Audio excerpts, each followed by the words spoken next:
Well, hey there, everyone. I hope everybody is well and finding time to manage all that's going on in the world these days. For sure, none of us has escaped the stress of the times that we're living in. So, as I mentioned in a message that I sent out to everybody a couple of weeks ago, I think this is a really important time for all of us to be really gentle with ourselves and each other as we move through this whole experience. So on that note, I wanted to mention that I'm happy to create an end of semester challenge if doing that instead of the weekly challenges for this course would be better for you. Please just send me an email and let me know that. I know that for some folks, they're encountering different life issues right now that are making it hard to either keep up with the weekly challenges or to set time aside to do them. So if you would rather substitute one for the other, I'm happy to consider that. You'll just need to let me know via email that you want to move along those lines. I also want everybody to understand that with respect to the weekly challenges, the idea behind the challenges isn't to overly tax you. I'd like for you to try the challenge the first time without using any kind of outside materials like the textbook or your notes or slides or any of those kinds of things. But certainly, if you take it the first time and don't get the score that you want, the next time or two that you take it, be sure to use some of those materials because, again, the idea here is I want you to learn the material. I can't be there in person in order to present it and sort of drill you on it. So the challenges are really there for you to drill yourself on it and to sort of push yourself to learn as much as you can on your own, of course. So certainly, about at this point in time, it looks like about half the people in the course are taking the challenges or keeping up with the challenges on a weekly basis. So the other half aren't. So again, I'm just wanting to make another option available to you. That said, you have until April the 23rd to finish the weekly challenges. So if you want to do things in more bite-sized pieces, which is kind of how I'm presenting it, that's perfectly okay too. You've got until the 23rd. But again, I think waiting until the 23rd to get everything done is pretty is a lot. So keeping up with things is the way to go. I ran into somebody in Publix who actually works in the Publix that I go to that's also a student at UNF, and she was talking about it's difficult to feel motivated right now because everything's online. You don't have to show up on campus for class, and I completely understand that. So, but at some point you have to get a momentum here, and so hopefully doing things on that weekly module-based kind of way will make life easier than waiting until the very end. But if you don't have any other choices, I'm certainly happy to do the end of semester challenge. You just need to let me know which one you're going to do. In fact, I have to make it kind of an either or thing. So if you decide at the end that you want to take the end of semester challenge, what you're saying is, I want this challenge grade to substitute for all of the weekly challenge grades. So think about that and then get back to me and let me know what it is that you want to do.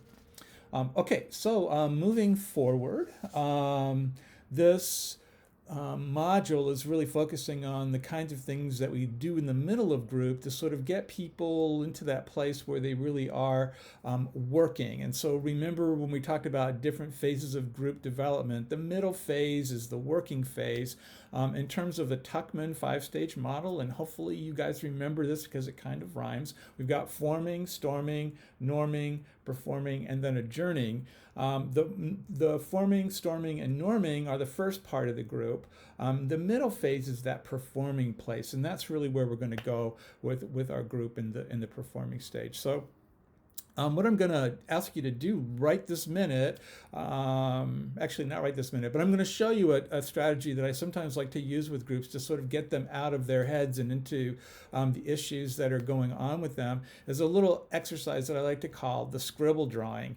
And so later on, when you're looking at the slides in the chapter, you'll notice that there's some planning that has to happen for different group activities. To do this one, you need to make sure that you've got something for people to write with, and obviously some paper for people to use to do their scribble. And so here's what we do with this scribble. What we ask our group members to do is to create a scribble. And we ask them to take their pencil and put it on the paper and close their eyes and scribble until they feel like they've done enough. And then once their pencil or marker or whatever leaves the paper, they're done. So you ask everybody to go ahead and start now. So I'll demonstrate.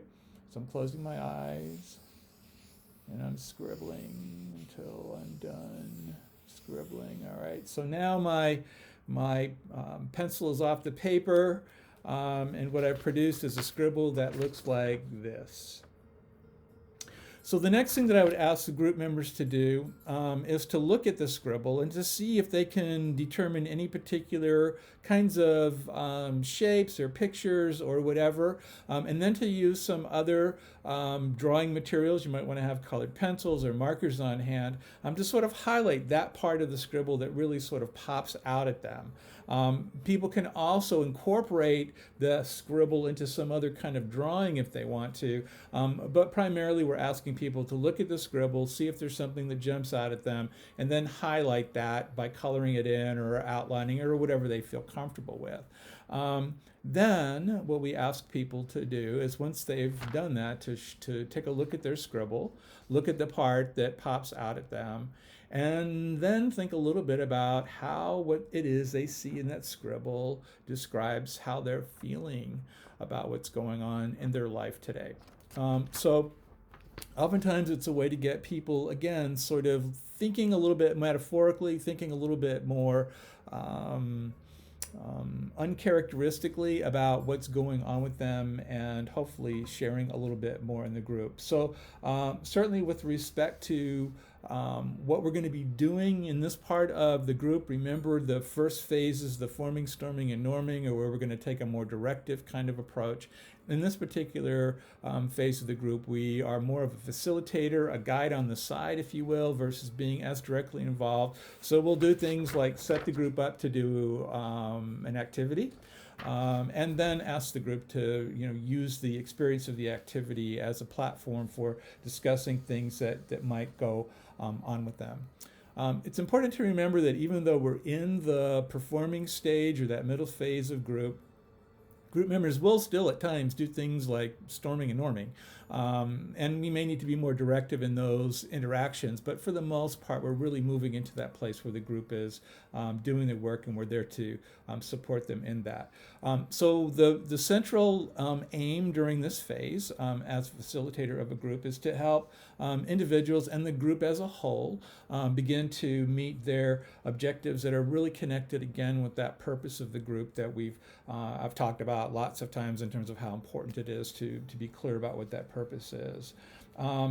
We also, during this time, will make use of some of those contracts that we started earlier on in the group. Now remember, the contracts are sometimes written and sometimes they're not written, but this is the time that we're going to want to revisit those and get a better sense about whether that contract still fits for a particular member, or maybe they might need some kind of modification. Remember, it's perfectly okay to modify a contract as we move forward, because members' needs are going to change. The nature of the group might change. Different kinds of things that we couldn't plan for can happen, and that may affect the contract. So it's perfectly okay during this phase to modify that with the group. I think it's important to remember that even though the group is really kind of self-performing at this point in time, they're not on autopilot, right? So you need to remember that it's important to, as a facilitator, really hone in on those 7 major activities that you'll read about in the chapter if you haven't already read it. And so it is really important that we continue doing some of those things that we need to do to prepare for our groups, as well as plan the kinds of activities and things like doing this kind of thing with our groups. Important that we think ahead of time so we know how to structure the activity in order to involve a maximum number of group members, foster that sense of mutual aid that we've been sort of building from the beginning of the group, and then ultimately figuring out ways that we can support individual members as they work toward meeting those objectives and goals that they created when coming to the group in the first place. So the rest of the module really does kind of explore the creation and intervention, creation implementation, rather, I'm sorry, of intervention plans as a method to further structure the work of the group and the work of individual members. So important to remember a bit about that too. And then in our next module, we'll move on next week to looking at some specific strategies for use in treatment groups. So study hard, take those challenges. Let me know what you want to do about the end of semester challenge or not. And you don't have to make a decision about that right away, by the way. You can think about that, look at how things are going in your life right now. If waiting until the end is going to make more sense for you, fine. But it's important to stick with, as much as you can, your weekly schedule of reading the modules and reviewing the slides and doing that kind of thing. Okay, I'm here. If you want to get up with me, I'm happy to Zoom. I've Zoomed with one person last week. It was really fun. I'm isolated just like you guys, so I would enjoy the contact. So feel free to Zoom me if you'd like to. Okay, have a good day, and I'll see you in a little while for Hibsy. Bye now.